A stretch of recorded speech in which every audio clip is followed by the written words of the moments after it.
The Children wasn't just a low-budget horror oddity. It was a small-town panic attack masquerading as a movie about innocence gone radioactive. Born from a decade terrified of chemical spills and government neglect, the film stumbled into production with a script no studio wanted, a cast too young to understand what they were part of, and a crew forced to invent effects that looked disturbingly real. Scenes were rewritten overnight, locations pushed back, parents demanded answers the producers wouldn't give.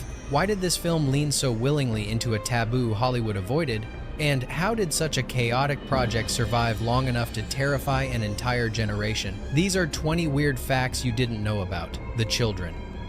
Fact 1. The idea no studio wanted. The Children began with an idea so toxic that even exploitation-friendly producers refused to touch it. Children transformed into silent, radioactive killers. The pitch circulated through New York's low-budget circuit like a rumor no one wanted to claim. Writers said the concept felt cursed, not because of superstition, but because the premise threatened two sacred Hollywood rules: don't harm kids, and definitely don't make them the monsters. Yet the creative spark came from real headlines of the late 1970s chemical leaks, abandoned factories, and communities quietly poisoned by industrial runoff.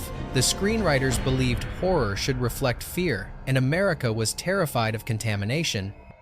But long before a frame was shot, the project already faced sabotage. A distributor backed out after reading an early draft. A producer tried to rework the script to blame aliens instead of toxic gas, hoping it would soften the controversy. Even the crew joining the production whispered doubts about whether they should be making this film at all. The strangest part is that the resistance only encouraged the filmmakers more. They felt they had stumbled onto a taboo worth breaking, a nightmare rooted not in fantasy, but in the unsettling truth that adults were failing to protect the youngest members of society. And, in that contradiction, the film found its identity. It wasn't trying to be shocking. It was trying to be honest in a way no one else dared. Ironically, the very concept studios rejected would become the reason The Children survived. It was simply too dangerous, too uncomfortable, too different to ignore. Fact 2. A production held together by panic. When shooting finally began in Massachusetts, the production was less a film set and more a barely controlled emergency. The budget was so thin that the crew reused lighting rigs from abandoned warehouses, and every department operated with equipment that looked one spark away from failure. The director had to stage scenes around what was physically possible rather than what the script demanded. Some days, the camera team had only a single functioning lens, forcing them to improvise shots with bizarre framing that eventually became part of the film's eerie aesthetic. But the chaos didn't stop at gear. Local officials objected to the premise, claiming it portrayed their community as diseased, and demanded the filmmakers relocate. When the request was denied, several businesses refused to cooperate, limiting where the crew could shoot. Weather turned against them too. Sudden snowstorms shut down filming for days, while melting slush created continuity nightmares. Actors slipped, props malfunctioned, and the makeup department fought a losing battle against freezing temperatures. Yet somehow, these setbacks created a strange cohesion. The crew began to feel as if the film itself were resisting them, shaping its own atmosphere through disaster. One production assistant later remarked, "It felt less like we were making a movie and more like the movie was making us." In the end, the panic-driven compromises produced something no one expected, a world that felt unstable, off-balance, and contaminated, mirroring the story far better than any planned design could. Fact 3. The Children Who Didn't Know They Were Monsters. Directing child actors in a horror film is difficult. Directing them in a film where they are the killers is nearly impossible. The producers insisted on shielding the young cast from the darker themes, providing them only partial pages of the script, and referring to dangerous scenes as pretend tag moments.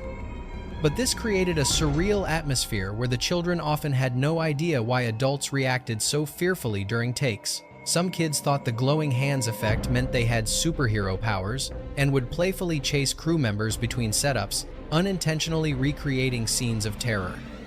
The psychological challenge was compounded by the fact that many parents were uneasy about the project from the start. A few demanded to review every line their child delivered, while others were unaware of how violent the final cut would appear.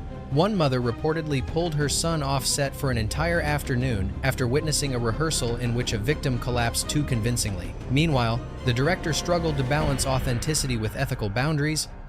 He used playful instructions, telling the children to move slowly, like you're sleepwalking, or pretend you're hearing a strange sound only you can understand. What the kids didn't realize was that these motions would later be paired with deadly sound effects and shots of adult actors screaming. This dual-layered performance innocence filmed on one side, horror added, later became the film's defining contradiction. The children were never acting like monsters. They were simply being kids in a production that would transform them into something terrifying. The final irony is that their natural confusion became the film's most haunting quality. They were too believable precisely because they never understood what they were supposed to be. Fact 4. The scene that terrified the crew before anyone else. Long before audiences saw anything, one particular scene began frightening the crew in ways no one expected. It involved a simple setup, a child standing motionless in a doorway, backlit by a sickly yellow glow, while a parent calls their name from off-screen. The moment was meant to be subtle, eerie, rather than overtly violent. But during early rehearsals, something felt wrong. The lighting rig cast a shadow that distorted the child's silhouette into proportions that didn't match their actual body. The director chalked it up to an optical quirk, but the crew whispered about how the shape looked older, heavier, or not human. Even the child actor grew uncomfortable, asking why their shadow looked angrier than they did. What unnerved the team wasn't the image itself, but the timing. The shadow shifted in ways that didn't correspond with the actor's movement, almost as if reacting independently. Camera tests later revealed the cause: a frayed gel sheet fluttering from heat, warping the light beam without warning. The explanation made sense, but it didn't ease the tension on set. Sound technicians avoided the hallway during breaks. Extras refused to rehearse alone in that room. A few joked the film had accidentally summoned its own urban legend. What the director didn't anticipate was how this accidental effect would heighten the film's psychological tone. When they reviewed the footage, the warped shadow looked uncanny, almost like a separate presence stalking the child. Instead of fixing it, they leaned into the mistake. The final shot preserved the unsettling distortion, transforming a low-budget error into one of the film's most memorable moments. Ironically, the crew realized they had stumbled upon the purest form of horror, fear born not from intention, but from something they couldn't fully explain. Fact 5. The burning touch effect that shouldn't have worked. The signature effect of the children, the deadly burning touch that disintegrates adults, was never supposed to look convincing. The production simply didn't have the money for elaborate prosthetics or optical compositing. What they attempted, instead, was a hybrid technique using overexposed frames, hand-painted negatives, and smoke inserts layered in post-production. On paper, it sounded like a disaster. Even the effects supervisor admitted he expected the results to look like a malfunctioning photocopier, but something strange happened on the first test reel. The imperfections created an unnatural flicker that resembled chemical corrosion rather than fire. The edges of the victims' silhouettes glowed unpredictably, as if eaten away by radiation. The randomness made the effect feel organic, chaotic, and disturbingly plausible. Actors had to mime their own destruction with no visual reference, often performing exaggerated spasms that later synced unintentionally well with the jittery overlays. The editor discovered that slight timing misalignments, normally unacceptable, actually enhanced the sense of uncontrollable decay. Despite the crude process, audiences reacted strongly. Some viewers believed real pyrotechnics were used. Others assumed the filmmakers had hidden dangerous stunts. Yet the truth was far simpler. The effect only worked because everything went wrong in precisely the right way. Even after the film's release, critics struggled to describe the visual style. It didn't look like fire, electricity, or acid, but some uncanny fusion of all three, and that ambiguity became its greatest strength.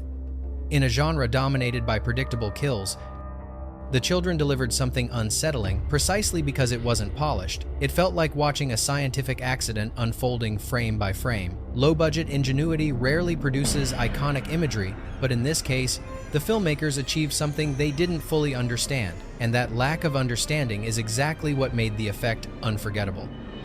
Fact 6. The parents who tried to shut the film down. If the children on set didn't fully grasp what kind of movie they were making, their parents certainly did, and several were horrified by what they saw. At the start, Producers assured families that the film was a mild thriller with minimal violence, focusing more on atmosphere than gore. But as shooting progressed, parents noticed details that contradicted those assurances: adults rehearsing panic-stricken screams, props resembling charred remains, and crew members whispering about scenes involving children cornering victims. Tension escalated after a rehearsal where an actor collapsed dramatically during a touch-kill moment. A mother stormed onto set demanding to know why her child was participating in something so graphic. Others followed, forming an impromptu meeting that lasted nearly 2 hours. Some wanted script rewrites, others insisted their children be removed entirely. To calm them, the director staged a controlled demonstration of how the effects would be added later, emphasizing that the kids would not witness anything violent during filming. But the reassurance rang hollow when a few parents discovered early storyboards depicting far more explicit imagery. Rumors spread that the production was hiding darker content. For a brief period, filming nearly shut down as several parents threatened legal action. The producers scrambled to negotiate, rewriting call sheets, increasing supervision, and limiting child involvement to shorter increments. Despite the concessions, resentment lingered. Some parents later admitted they only stayed because their children were excited to be in a movie, even if they didn't understand it. Ironically, the controversy helped shape the film's final tone. The director leaned into suggestion rather than explicit violence, creating a style that felt more psychological than visceral. The children's innocence remained intact on set, even as the finished film portrayed them as silent executioners. And the strangest twist of all, a few parents who once tried to shut the production down later bragged about their child's role when the film gained cult status, proof that time can turn outrage into a badge of pride if the story becomes infamous enough.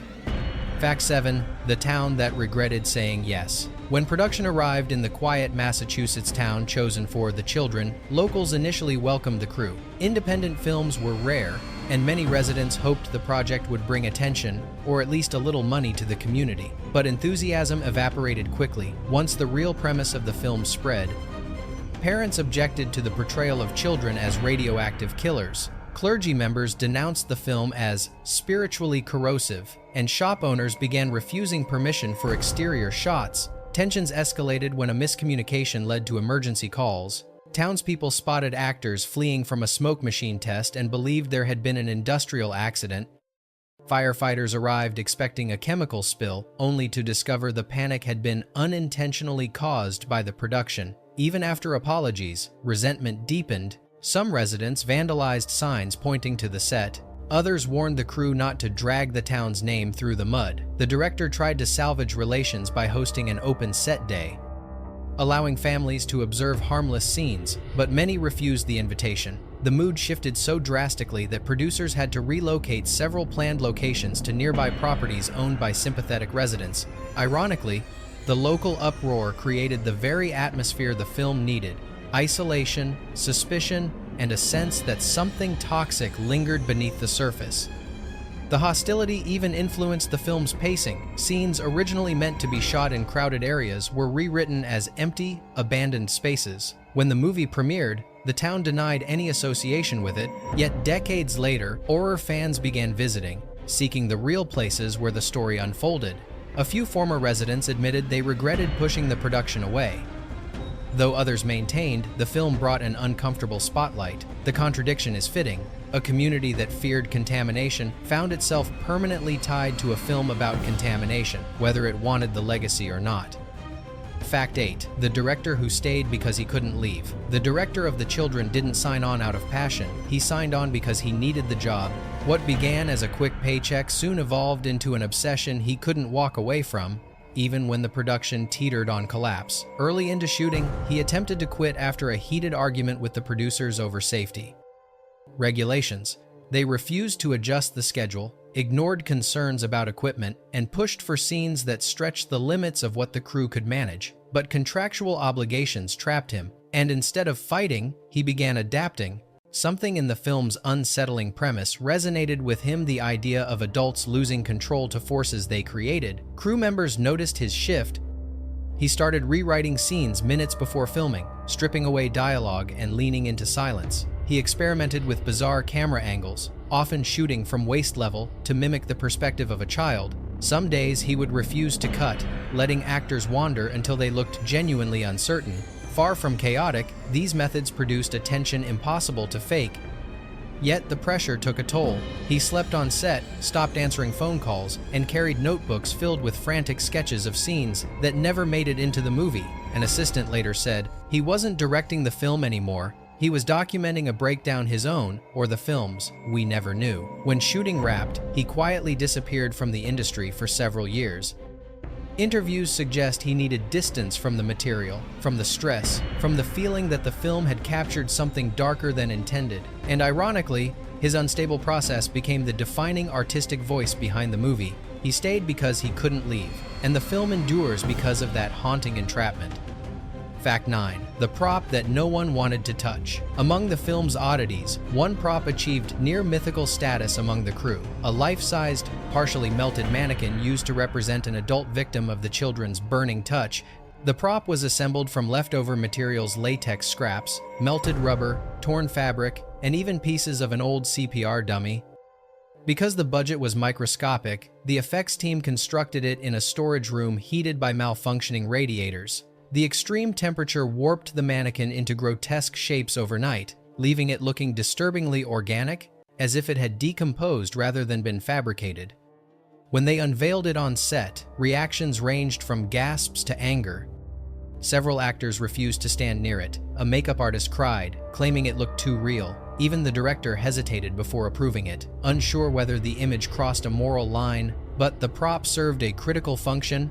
It allowed the film to imply horrific violence without showing the act itself. Close-ups were avoided. Instead, the camera lingered on glimpses, slumped posture, blistered texture, smoke rising from its surface. Unfortunately, the mannequin began to emit a foul chemical odor as it warmed under studio lights. Crew members complained of nausea, and some believed it was actually dangerous to breathe around it. The effects team insisted it was harmless, though no one felt reassured. They kept it wrapped in heavy canvas between takes. Yet, even then, assistants refused to move it without gloves. Oddly, the prop's repulsive realism became one of the film's greatest assets. Its presence regulated the tone on set, reminding everyone they were creating something unsettling. And when the film wrapped, no one wanted to claim it. Legend says the mannequin was left in a locked shed behind the studio, abandoned like toxic waste, an appropriate fate for an object designed to embody contamination and collapse. Fact 10. The lens that accidentally redefined the film. One of the strangest technical choices in The Children wasn't a deliberate decision at all. It was the byproduct of a camera malfunction. Early in production, the crew realized that one of their primary lenses produced a subtle distortion around the edges of the frame. Straight lines curved inward, faces elongated slightly when actors moved too close, and depth of field collapsed unpredictably. Normally, such a defect would have been disqualifying, but the budget was too tight to replace the lens, and the schedule was collapsing under weather delays.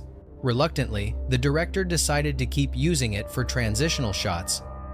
What no one anticipated was how effectively the warped perspective heightened the sense of contamination. Scenes involving the children appeared subtly wrong, as if the world bent around them the way radiation bends air. Actors noticed their movements felt floaty on playback, and extras said walking toward the camera felt like stepping into a funhouse mirror. The distortion even influenced blocking. The director realized that framing children off-center made the background pulse with an eerie, unnatural tension. Once editors reviewed the footage, the lens stopped being a problem and became a signature.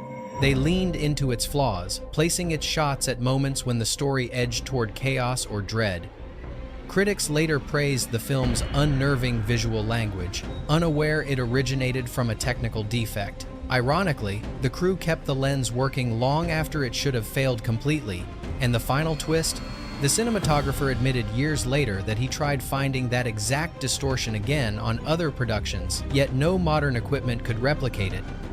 Whatever haunted that lens lived only in The Children, shaping a visual identity born not from intention, but from necessity and accident. Fact 11. The makeup team that worked in the dark. Because The Children relied on suggestion rather than explicit gore, the makeup department adopted a minimalist strategy: create the illusion of damage without actually showing it. But budget limitations made even minimal effects challenging. The team worked out of an unheated barn near the set, often assembling prosthetics at night when power was redirected to generators feeding the lighting rigs. The cold caused latex to harden too quickly, while humidity made adhesives fail. Some mornings, crew arrived to find props warped or peeling apart. Instead of discarding them, the makeup artists learned to adapt. A half-collapsed prosthetic might become a burned sleeve. A dried latex fragment could pass as scorched skin glimpsed for only a second. They understood the camera would do the rest between fast cuts, smoke overlays, and dim lighting. Imperfections translated into realism, but the psychological strain was heavier than the physical. The team rarely saw the actors during daylight hours, preparing materials in near darkness and emerging only when called. Several joked that they felt more like ghosts haunting the set than crew members. Their strangest challenge involved the children themselves. Because minors couldn't be exposed to disturbing prosthetics, the makeup team created separate adult stand-ins to wear burned or melted effects, relying on camera tricks to imply the children were responsible. This required precision. If shadows aligned incorrectly or proportions seemed off, the illusion would collapse. But the low lighting masked everything that didn't match perfectly. In the end, the director credited the makeup department for achieving something remarkable. The audience believed in violence that was never explicitly shown. Ironically, the team that worked hardest to create the film's most disturbing images also spent the least time on camera, laboring unseen, so that glimpses of horror could feel real, fleeting, and deeply unsettling.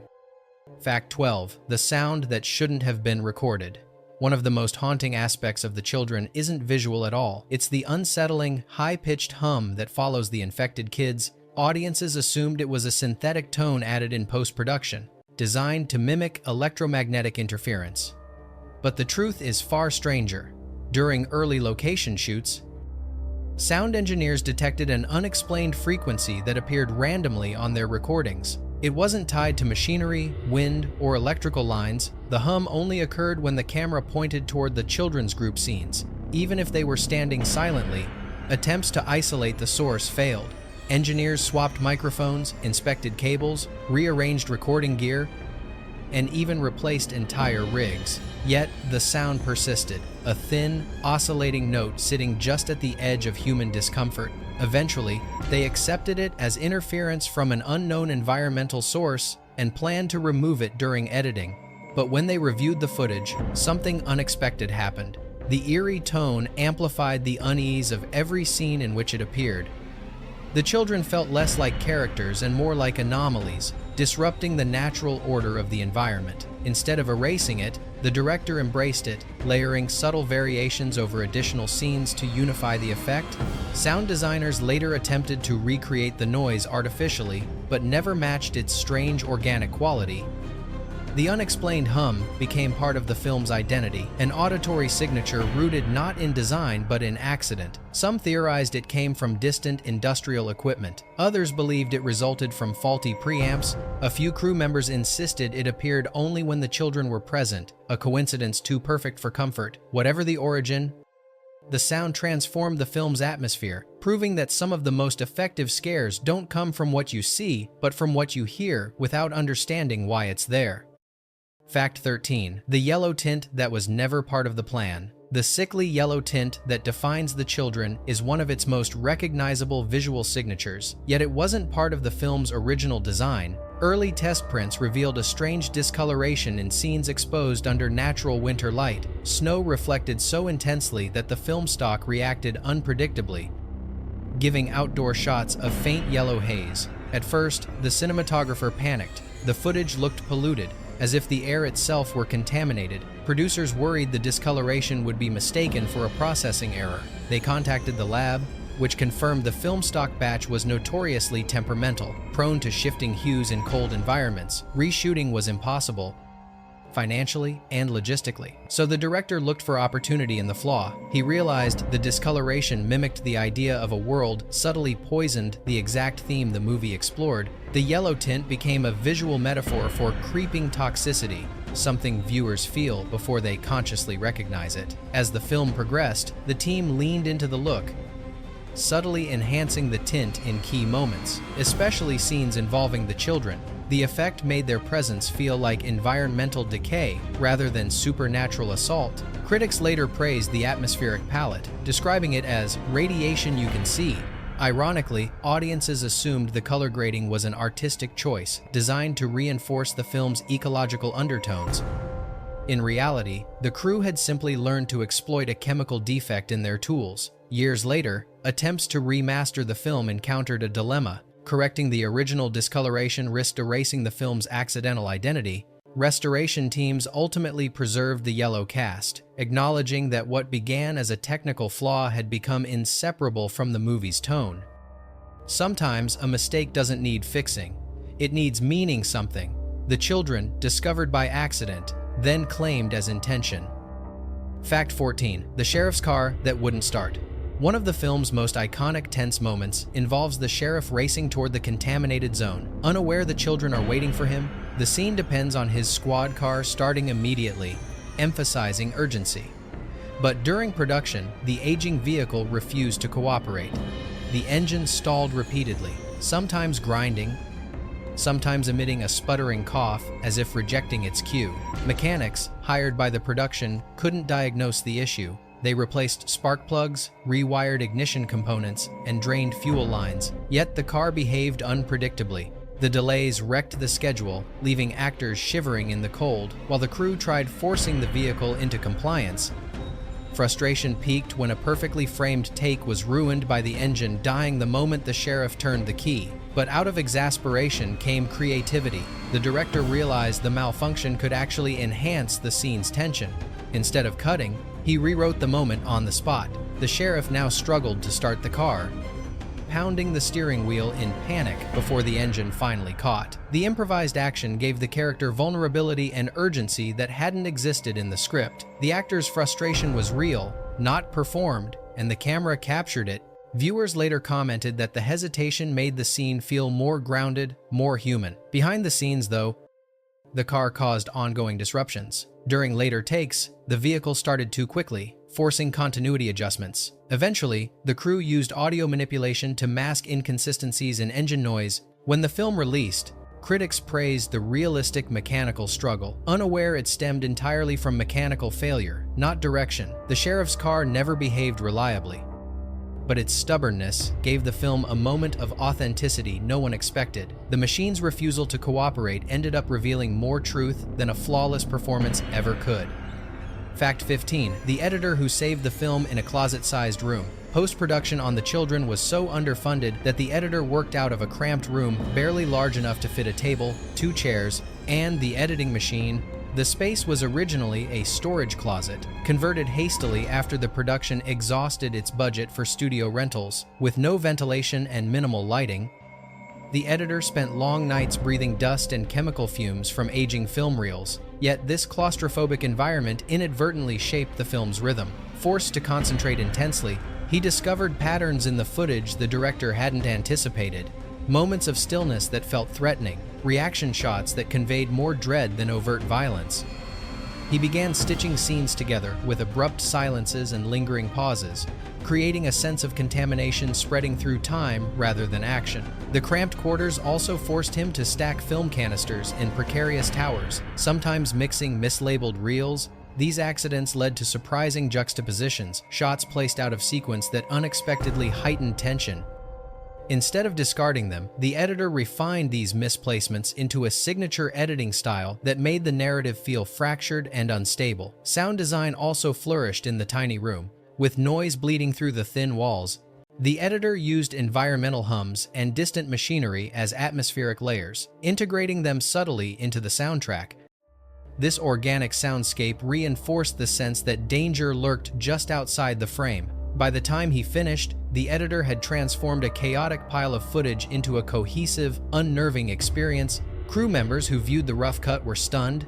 The film felt larger, more deliberate, more suffocating than they expected. And fittingly, the man who shaped the children's most haunting qualities worked in near isolation, surrounded by the very confinement and discomfort that permeate the final product. His room may have been small, but his influence was enormous proof that creativity sometimes thrives under impossible conditions.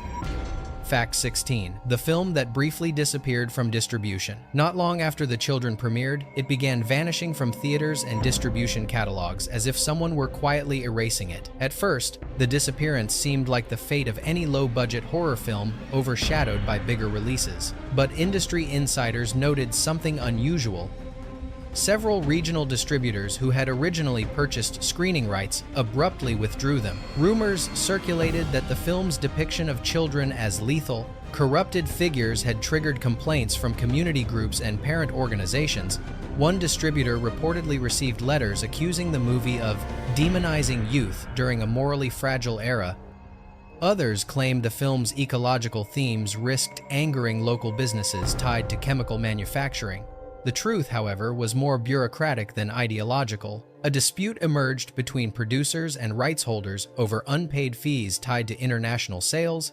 When negotiations collapsed, legal ambiguity surrounding ownership prevented the film from being licensed or reissued. Television stations avoided airing it for fear of infringing on unclear rights, and home video distributors refused to touch a project whose copyright status looked unstable. For nearly a decade, the movie circulated only through degraded bootlegs, passed among collectors who believed the film had been deliberately buried. The scarcity elevated its reputation. To some fans, it became a forbidden horror relic. Ironically, the legal battles that nearly erased the children also transformed it into a cult object. By the time rights were resolved, the film's mystique had grown far beyond anything the original creators could have engineered. Its disappearance had become part of its identity, a contaminated artifact unearthed after years of being sealed away. And fittingly, for a film about toxic exposure, its absence left more questions than answers, deepening the legend rather than diminishing it. Fact 17. The critic who called it too dangerous to exist. Every cult horror film has its detractors, but rarely does one provoke the kind of condemnation the children faced from a prominent East Coast critic. After attending a sparsely attended screening, he published a blistering column declaring the movie psychologically corrosive and potentially harmful to developing minds. His argument wasn't rooted in gore. The children shows virtually none, but in the film's central transgression, turning innocent children into silent, unstoppable killers. He claimed the film weaponized parental fear, feeding cultural anxiety at a time when trust in institutions was already eroding. What disturbed him most was the film's refusal to offer moral reassurance. There is no clear authority figure, no scientific explanation, no comforting resolution. Instead, adults die helplessly, undone not by monsters, but by the very people they are meant to protect. The critic warned that such imagery risked poisoning the narrative framework of family security. His review sparked debate among readers, some dismissing it as hysterical, others agreeing that the movie crossed an ethical line. Theater owners grew nervous, worried the controversy might ignite protests. A few pulled the film preemptively, unwilling to attract the wrong kind of attention. Ironically, the furious review helped the movie far more than it hurt it. Horror fans flocked to see what could possibly provoke such vitriol. Some admired the film's audacity. Others viewed it as an uncomfortable mirror reflecting adult fears of losing control. The critic never recanted his stance, and years later, he defended it by saying, "Art has limits. This film danced on them." Yet, his outrage inadvertently cemented the children's cult status. A movie once dismissed as a bizarre footnote suddenly possessed a reputation larger than its budget, propelled by the very outrage that tried to silence it. Fact 18. The threatening letters sent to the director. As the children gained notoriety, the director began receiving letters that shifted from criticism to something more aggressive. What started as disapproving notes from parents and community groups soon escalated into messages warning him he had crossed a sacred boundary by portraying children as instruments of death. Some correspondents accused him of glorifying violence. Others claimed the movie would inspire real-world harm, but the most unsettling letters came unsigned. They arrived in plain envelopes, often containing a single sentence scrawled in uneven handwriting. One read, "You don't understand what you've awakened." Another simply said, "Children aren't yours to corrupt." The director at first dismissed the messages as hyperbolic reactions from offended viewers, but when an envelope containing ash and newspaper clippings about industrial accidents showed up at his home, his attitude changed. He reported the incident. Though authorities found no actionable threat, still, the psychological toll lingered. Crew members recalled him becoming withdrawn during interviews, avoiding discussions about the film's darker implications. Some believed he feared the backlash might escalate. Ironically, the threatening letters mirrored the heart of the film itself. Adults confronted with forces beyond their control, reacting with fear, anger, and confusion. The director later reflected that the hostility confirmed something he had suspected during production, that the real discomfort wasn't the violence, but the inversion of innocence. People weren't afraid of what the children did on screen. They were afraid of what the metaphor implied. Over time, the letters faded, replaced by appreciation from horror enthusiasts who recognized the film's daring, thematic choices. But the memory of those early messages remained, a reminder that the most potent reactions come not from gore, but from challenging boundaries people consider inviolate. In a strange way, the threats validated the film's power, proving it had touched a nerve no one was prepared to acknowledge. Fact 19. The ending that confused audiences and delighted scholars.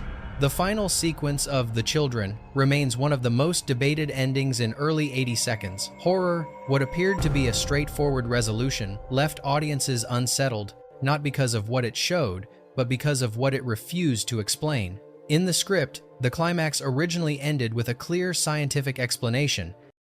The toxic cloud contaminated nervous systems, triggering violent, involuntary impulses.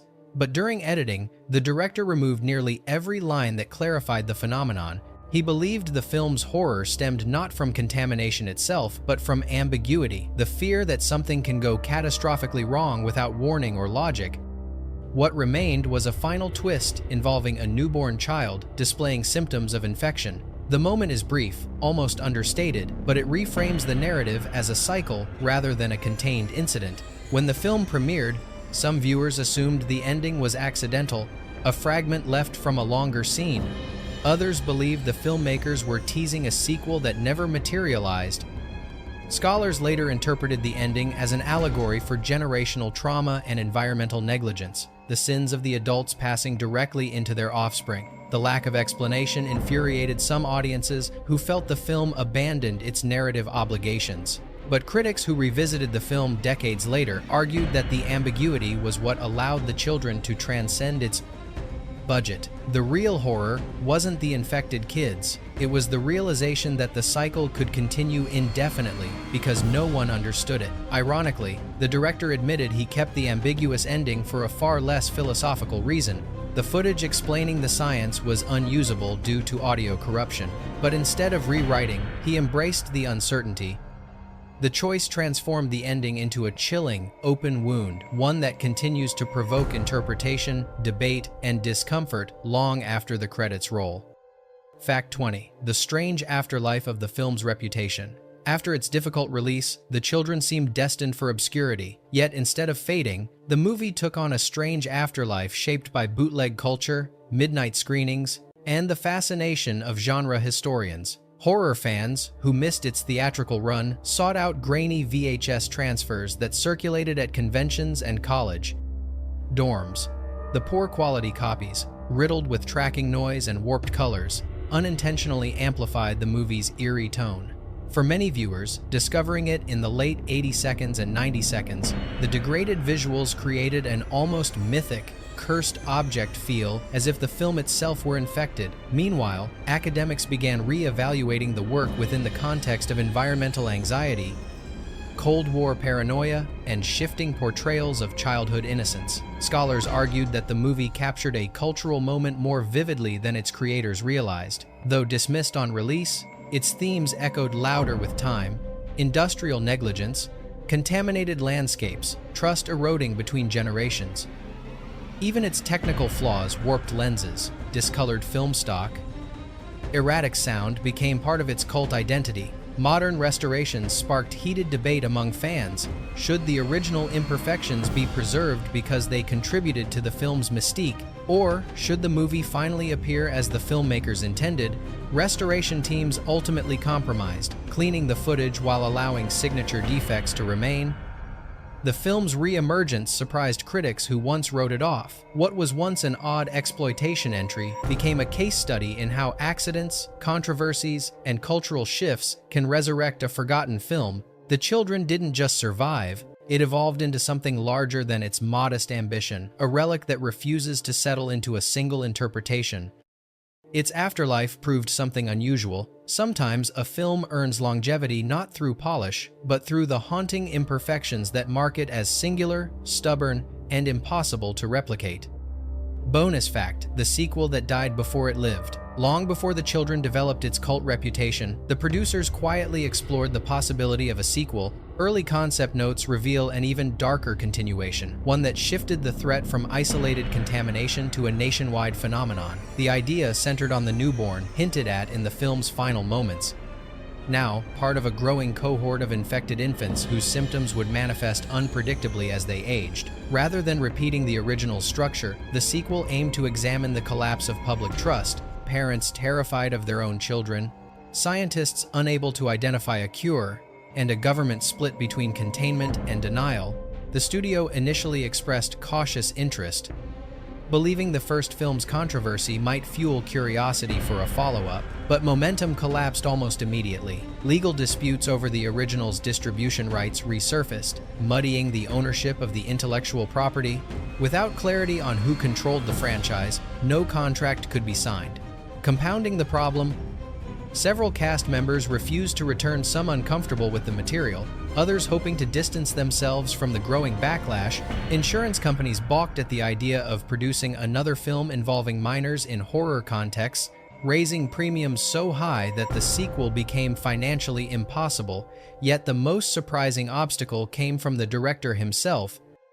Although he had once entertained the idea of expanding the mythology, he later admitted that continuing the story felt dishonest. To him, the horror of the children lay not in escalation but in implication, the sense that contamination spread silently, without cinematic spectacle. A sequel, he feared, would strip the original of its unsettling ambiguity. Eventually, the project was abandoned without a formal announcement. Over time, fragments of the proposed sequel circulated among fans, fueling speculation but offering no concrete answers. What remains is the shadow of a film that almost existed, a chilling alternate path where the unsettling hints of the final scene might have grown into a nationwide nightmare. In retrospect, perhaps the sequel's failure preserved the integrity of the original. Some horrors linger more effectively when left unspoken, suspended in possibility rather than brought to life. If The Children leaves anything behind, it's the unsettling sense that some questions aren't meant to be answered. The film thrives on what it withholds, and its mysteries linger far beyond the credits. Tell us in the comments which detail shifted your understanding of the story, and whether you believe the contamination was scientific, symbolic, or something far stranger. And if you want more deep dives into forgotten films that refuse to fade, subscribe and let us know which title you want unraveled next. The conversation starts with you.